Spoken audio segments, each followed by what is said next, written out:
बच्चों, पाकिस्तान पे हमला करो, फिर तुम्हें मरियम का पापा याद आए, माँ का दूध पिए, नीचे उतर आओ, फिर आ जाओ नीचे।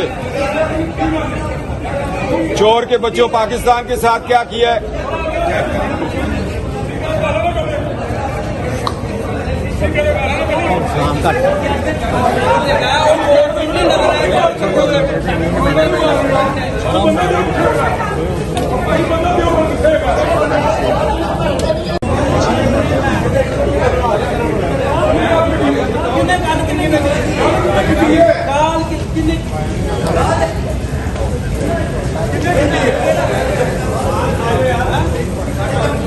कुत्ते के बच्चों,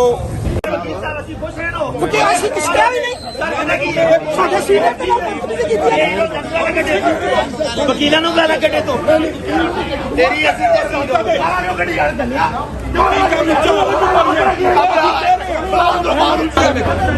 ਮੇਰਾ ਨਾਮ ਅਜ਼ਰ ਨਾ ਗੱਲ ਸੁਣੋ ਗਲਤ ਕੀਤਾ ਨਾ ਉਹਨਾਂ ਨੇ ਇਹਨੇ ਗਾਲਾਂ ਕੱਢੀਆਂ ਵਕੀਲਾਂ ਨੂੰ ਗਾਲ ਕੱਢੀਆਂ ਬਹੁਤ ਜ਼ਿਆਦਾ ਕੀਤੀ ਹੈ ਇਹਨਾਂ ਨੂੰ ਲਾਣਾ ਸਾਨੂੰ ਗਾਲਾਂ ਕੱਢੀਆਂ